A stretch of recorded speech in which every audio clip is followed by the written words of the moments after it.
Halo semuanya, perkenalkan nama saya Niko Manila Marta Anggreni dengan NIM 052327526. Pada video kali ini, saya akan mempraktikkan tugas kedua mata kuliah pemrograman berbasis desktop. Pada tugas kedua ini, diminta untuk membuat sebuah program Java mengenai aplikasi sederhana di sebuah restoran makanan, di mana aplikasi ini memiliki beberapa fungsi, yaitu yang pertama input menu restoran, yang kedua ada pemesanan, di mana pelanggan dapat memasukkan menu-menu yang ingin mereka pesan, tidak terbatas. Sehingga pelanggan memasukkan input selesai, maka pelanggan telah menyelesaikan pemesanannya. Kemudian di sini juga terdapat menu untuk menghitung total biaya, di mana di sini juga ditambahkan dengan biaya pajak 10% dari total biaya keseluruhan, dan juga biaya pelayanan sebesar 20.000. Selain itu, di sini juga terdapat diskon 10% jika total biaya keseluruhan pesanan melebihi 100.000. Dan juga terdapat penawaran beli satu gratis satu untuk salah satu kategori minuman jika total biaya keseluruhan pesanan melebihi 50.000. Selanjutnya, di sini juga terdapat fungsi untuk mencetak struk pesanan, dan juga terdapat fungsi untuk manajemen menu aplikasi, di mana program dapat memungkinkan terdapat dua menu utama, yaitu menu untuk pelanggan memesan dan menu untuk pengelolaan menu untuk pemilik restoran, di mana pemilik restoran dapat menambahkan menu, mengubah harga, dan juga menghapus menu restoran. Baik, langsung saja pada praktiknya. Di sini saya menggunakan aplikasi Visual Studio Code sebagai text editornya. Di sini juga terdapat folder yang bernama tugas 2, di mana di dalamnya terdapat file main.java dan juga menu.java. Pertama, saya akan membuat sebuah kelas menu di dalam file menu.java.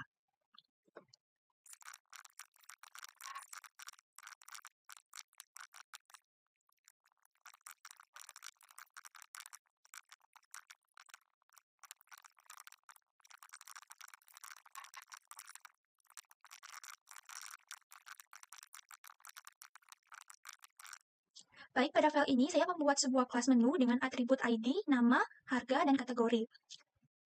Selanjutnya di sini juga terdapat metode menu yang digunakan untuk membuat objek dari kelas menu ini. Kemudian di bagian bawah saya juga menambahkan function getter dan setter untuk mengambil dan juga mengubah nilai dari atributnya seperti ini. Baik, selanjutnya di sini saya akan melanjutkan membuat kode pada file main.java. Pertama saya akan membuat kelas main terlebih dahulu, kemudian dilanjutkan dengan menginisiasi array untuk menyimpan data menu makanan dan minuman.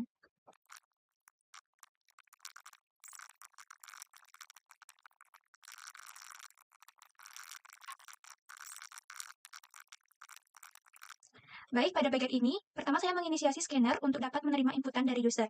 Selanjutnya, saya juga membuat beberapa variabel seperti ini untuk menampung data menu dan juga data pesanan. Karena pemilik dapat mengelola daftar menu dan pesanan dari pelanggan yang tidak ada batasnya, maka saya menggunakan array list yang merupakan bagian dari Java Collection Framework yang bersifat dinamis, di mana kapasitasnya bisa bertambah dan juga berkurang secara otomatis saat kita menambah atau menghapus data.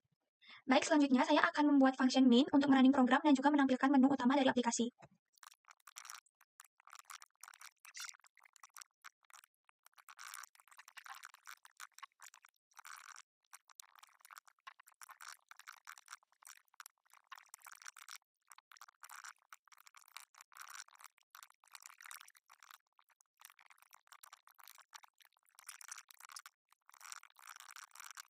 Baik, di dalam function main ini, pertama saya melakukan inisiasi terhadap menu awal, yaitu daftar menu dengan kategori makanan, dan juga daftar menu dengan kategori minuman.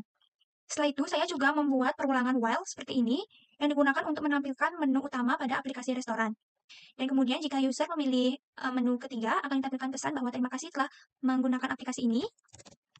Selanjutnya akan ditambahkan syntax break untuk keluar dari aplikasi dan juga keluar dari perulangan while ini. Dan ketika user tidak memilih menu sesuai dengan kriteria angka 1, 2, atau 3, maka akan ditampilkan pesan bahwa input tidak valid dan akan ditampilkan kembali menu utama aplikasi restoran ini. Baik, selanjutnya, sekarang saya akan membuat operasi menu pelanggan terlebih dahulu.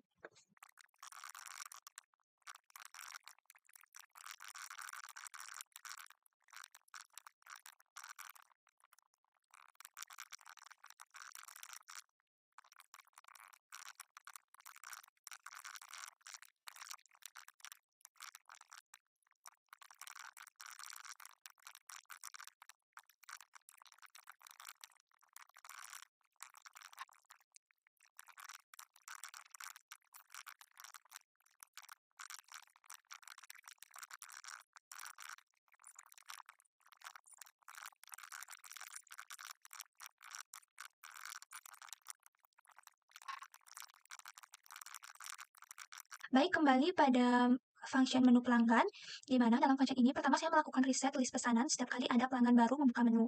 Di sini saya menggunakan metode clear seperti ini. Selanjutnya saya juga menampilkan menu dengan memanggil function tampilkan menu, di mana dalam function ini saya melakukan perulangan for yang digunakan untuk menampilkan daftar menu yang didapat dari array list daftar menu. Di sini juga saya menggunakan perulangan while, di mana digunakan untuk meminta inputan pesanan dari pelanggan dengan memasukkan ID menu. Kemudian, ada juga pengecekan jika user menginputkan nilai 0 atau berhenti memesan, maka akan dikeluarkan dari perulangan while dengan syntax break, seperti ini. Selanjutnya, di sini juga terdapat validasi untuk mencari apakah ID menu tersedia di daftar restoran atau tidak.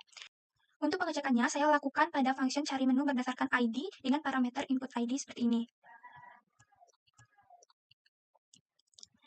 Dan apabila inputan ID ditemukan, maka akan dilanjutkan dengan meminta inputan jumlah pesanan seperti ini. Kemudian, ketika user telah menginputkan pesanan dan juga jumlah pesanan, maka akan disimpan ke array list pesanan berdasarkan ID dan jumlahnya seperti ini. Di sini saya menggunakan metode add untuk menambahkan datanya ke dalam array pesanan ID. Kemudian, untuk menghitung dan mencetak struk, saya buatkan function terpisah seperti ini. Pada metode hitung subtotal ini, saya inisiasi variabel sub terlebih dahulu dengan nilai 0, kemudian melakukan perulangan for berdasarkan banyak pesanan ID, dan selanjutnya mencari menu berdasarkan ID, dan kemudian menghitung totalnya dengan mengkalikan data harga dikalikan dengan jumlah pesanan berdasarkan ID. Selanjutnya, dalam function cetak struk, di mana memerlukan parameter subtotal seperti ini. Selanjutnya, di sini saya juga melakukan perulangan loop untuk mencetak item struk belanja berdasarkan kecocokan ID pesanan. Di sini juga diterapkan logika beli satu gratis satu minuman jika subtotal lebih besar dari 50.000. Di sini saya juga tambahkan kondisi diskon 10% jika total awal transaksi lebih besar dari 100.000. Baik, selanjutnya saya akan melanjutkan dengan membuat kode untuk menu pemilik.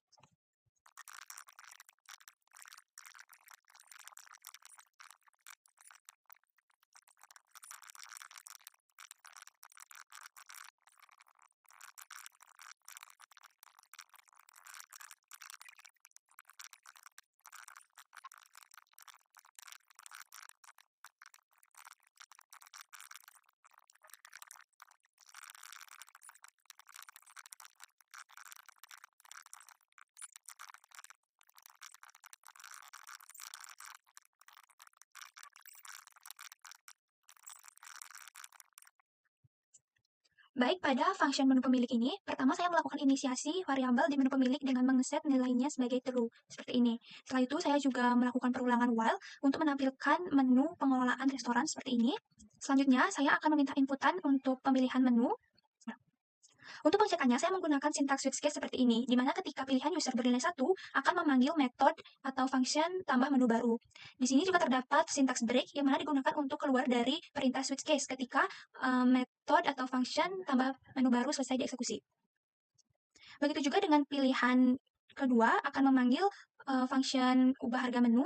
Untuk pilihan ketiga akan memanggil function hapus menu.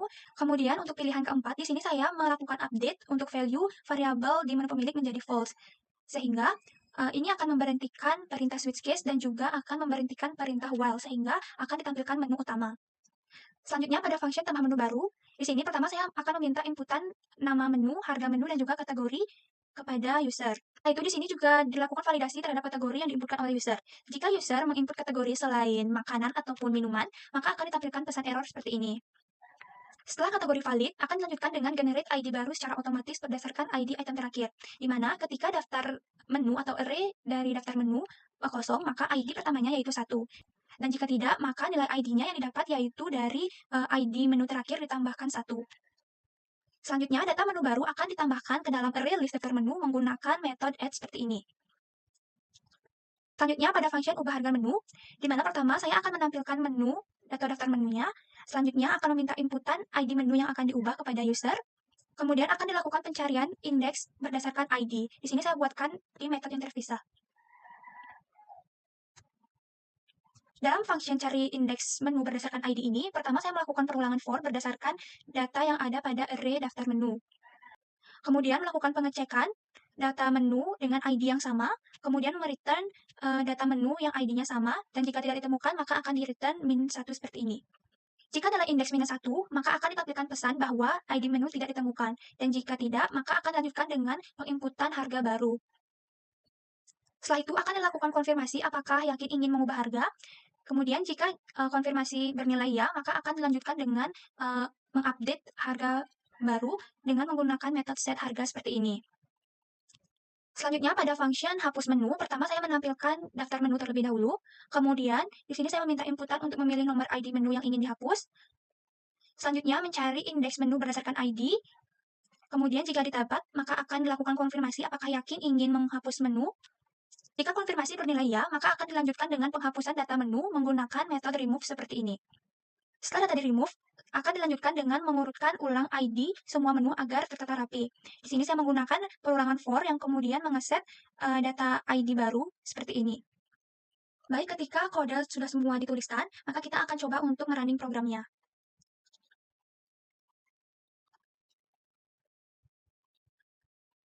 Baik, yang pertama saya akan mencoba untuk melakukan pemesanan dengan 3 skenario. Yang pertama yaitu pembelian tanpa diskon dan promo. Kita masuk ke menu 1. Kemudian saya memilih menu dengan ID 5 sebanyak 2. Kemudian untuk selesai melakukan pemesanan, inputkan angka 0. Maka struk akan dicetak seperti ini. Di sini tertera nama menu dan juga subtotal, pajak, dan biaya pelayanan, serta total bayar yaitu sebesar 42.000. Kemudian untuk skenario yang kedua yaitu pembelian dengan promo beli 1 gratis 1 kategori minuman, di mana subtotalnya melebihi 50.000. Sini saya coba untuk memesan nasi campur, ID-nya yaitu 1 sebanyak 2. Kemudian memesan teh manis dengan ID 5 sebanyak 1.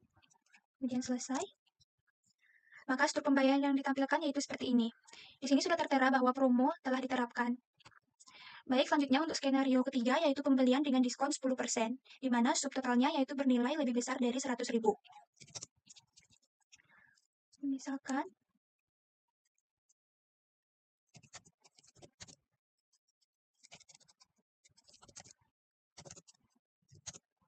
pada struktur pembayaran restoran sudah dapat kita lihat bahwa diskon sebesar 10% sudah diterapkan seperti ini. Selanjutnya kita akan coba untuk mengelola daftar menu. Di sini saya akan masuk ke menu 2. Pertama saya akan coba untuk menambahkan menu baru dengan nama nasi goreng. Misalkan harganya 15.000. Kategori makanan. Dan akan ditampilkan pesan bahwa menu nasi goreng dengan ID 9 berhasil ditambahkan. Selanjutnya saya akan coba untuk mengubah harga menu. Dapat kita lihat bahwa menu nasi goreng sudah terdaftar seperti ini. Kemudian kita akan coba untuk mengubah harga menu teh manis, yaitu ID-nya 5. Kemudian kita akan coba mengubah harganya menjadi 15.000. Pilih ya. Akan ditampilkan pesan bahwa harga berhasil diperbarui. Selanjutnya kita akan coba untuk menghapus menu. Sebelumnya dapat kita lihat bahwa harga menu teh manis di sini sudah berubah menjadi 15.000, yang sebelumnya yaitu bernilai 10.000. Lanjut untuk menghapus menu, misalkan di sini saya akan menghapus menu teh manis dengan ID 5. Kemudian kita konfirmasi, maka ditampilkan pesan menu berhasil dihapus. Kemudian kita akan kembali ke menu utama, dan kita akan cek untuk menu teh manisnya. Kita akan masuk ke menu pelanggan. Maka untuk menu teh manis, di sini sudah berhasil dihapus. Seperti ini. Baik, sekian praktikum dari tugas kedua mata kuliah pemrograman berbasis desktop yang dapat saya sampaikan. Apabila ada kesalahan, saya mohon maaf dan saya ucapkan terima kasih.